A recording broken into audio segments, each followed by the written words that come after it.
seule voix, bravant le froid glacial et la pluie, plusieurs milliers de manifestants s'élancent dans la petite capitale groenlandaise. Pas à vendre! Arrêt symbolique devant le consulat américain, une démonstration de force pour dire non aux visées de Donald Trump sur le Groenland. Même démonstration à Copenhague au Danemark, pays administrateur du Groenland. 10% de droits de douane à partir du 1er février pour la France et 7 autres pays européens.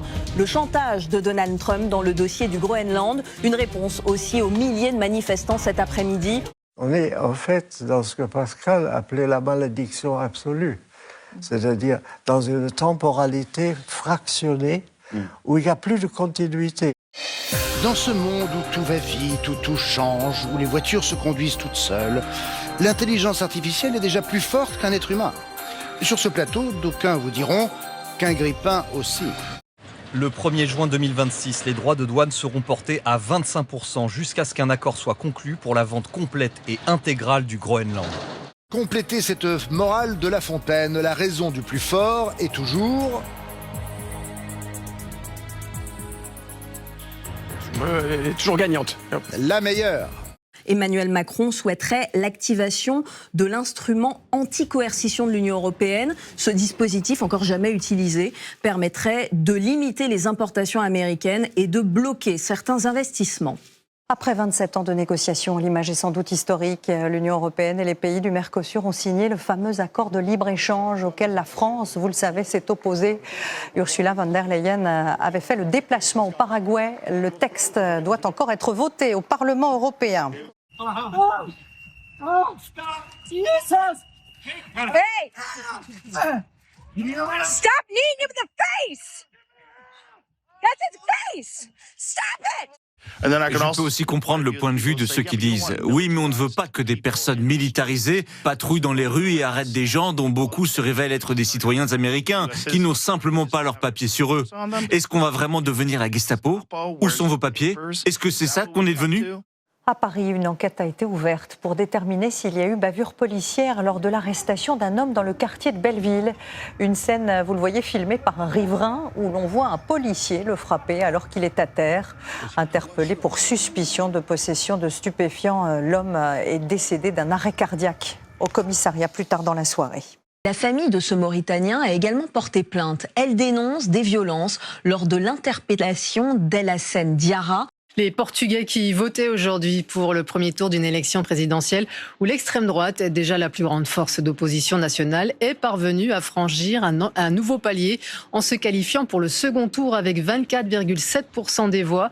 Si aujourd'hui, il y a une telle menace, si les extrêmes droites et l'internationale réactionnaire est aussi puissante, y compris en Europe, c'est justement parce que ces promesses n'ont pas été tenues, parce qu'on est dans des sociétés très inégalitaires et que la confiance, le pacte de confiance qui était au cœur du projet des Lumières entre la population et les institutions savantes, médiatiques, politiques, elle est rompue. Jamais elle n'avait été filmée d'aussi près. Un réalisateur a réussi à approcher la communauté des Mashco-Piro qui vit dans le sud-est du Pérou, l'une des toutes dernières tribus isolées d'Amazonie. Gauche de Malik Diouf, la tête d'Abdoulaye Seck. Et c'est Ismaïla Assar dans un second temps qui met ce ballon au fond des filets, même s'il y avait eu un coup de sifflet au préalable.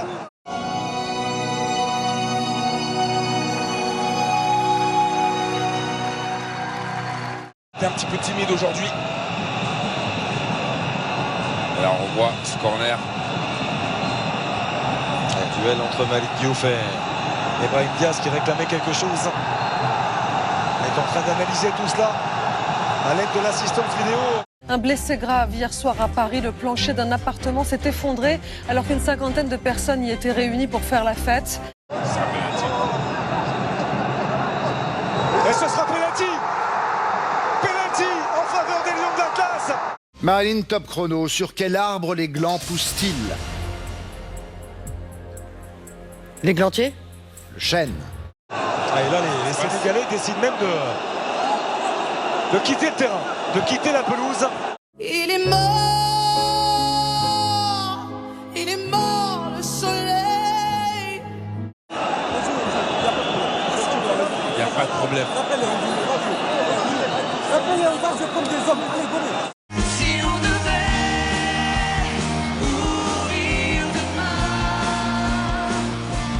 qu'est-ce qu'on ferait de plus? Qu'est-ce qu'on ferait de moins? Brahim Diaz!